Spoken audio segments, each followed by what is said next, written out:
my honor to invite Meg Columbia-Walsh from Amazon Web Services, a true friend of HITLAB and Columbia University, to give our closing keynote.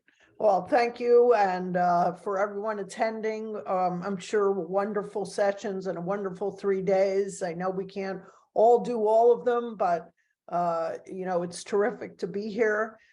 Yes, a big fan of the HITLAB. Columbia is one of the few places. Stan and I know each other over 20, probably 25 years, working together since the inception. When I founded my first company in 1996, I have founded 4 and an IPO, including the first digital healthcare agency and the first consumer website, which was CBS Health Watch, which we took public. So I'm thrilled to be here, and I think, you know, there's always a couple things to take away, but right this second, to close a session like this, we are at such an interesting moment. I think the pandemic is very impactful.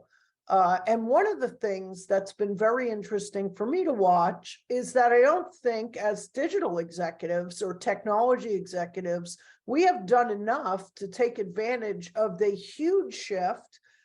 We had worked years and years to get consumers to consider telehealth. Johns Hopkins very early on was doing wonderful things in telehealth, and we had a lot of trouble getting consumers to embrace it. The COVID switched the entire industry. People who never would have gotten on the computer to do a doctor's visit now do it regularly. Basic doctor's visits are pretty common to have online. If people have COVID, they get online to have that meeting, you know, and maybe now even to get some of our new products. So I don't think we've done a good enough job to capitalize on that.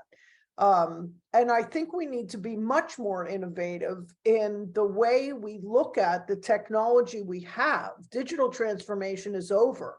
We're now in a world of artificial intelligence, machine learning, robotics, telehealth, etc. We have 24-hour delivery capability. We can launch drugs in an entire new way because we can get those products in cooperation with tech companies to have it on their doorstep the next day. We can personalize communication using artificial intelligence and machine learning to the person based on first, second, and third-party data, you know, with their consent. And I think there are ways that we could be working together to do a better job of that. So although we see things like people trying to intermediate the, you know, low-price drugs, as we see the tech companies going into pharmacy or care, we're not coordinating at enough, and our industry partners aren't doing enough to really take advantage of that, to shift to a new way of talking about product or delivering product to our consumers, and to have tech companies and old-fashioned, you know, healthcare executives, which they need that knowledge to look at how we're now going to be working with PBMs. We have all of the boomers, the 70 million we've been talking about forever. They are now there. They are coming into their 60s and 70s. The amount of care for them is going to be extraordinary.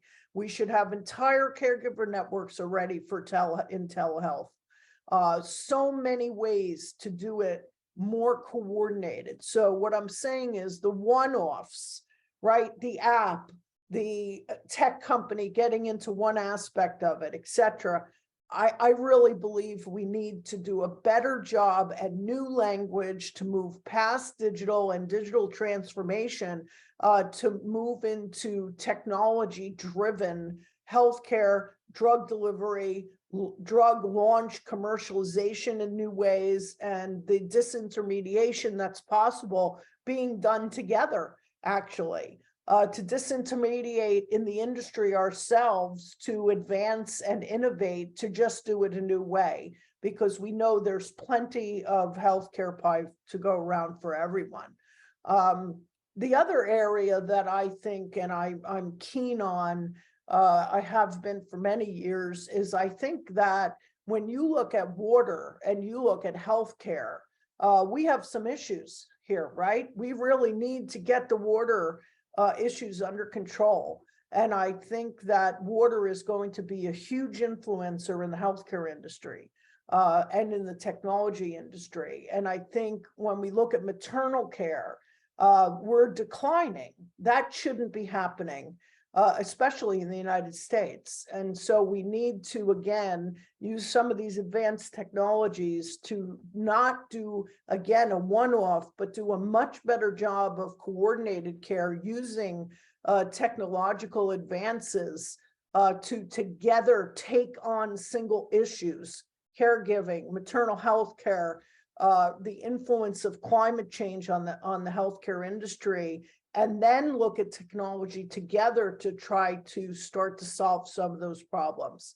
And so I'm hoping we start to change that language.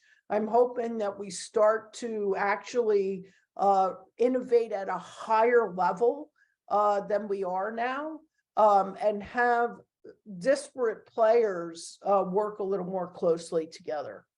That's where I think the leadership is going to come from. That's where I think the innovation and the next level of startups that are doing a really good job in that are going to come from. And I just think together, all of us need to do a lot more, taking advantage in the full shift of consumers willing to use telehealth. I just think that's just an incredible opportunity for all of us.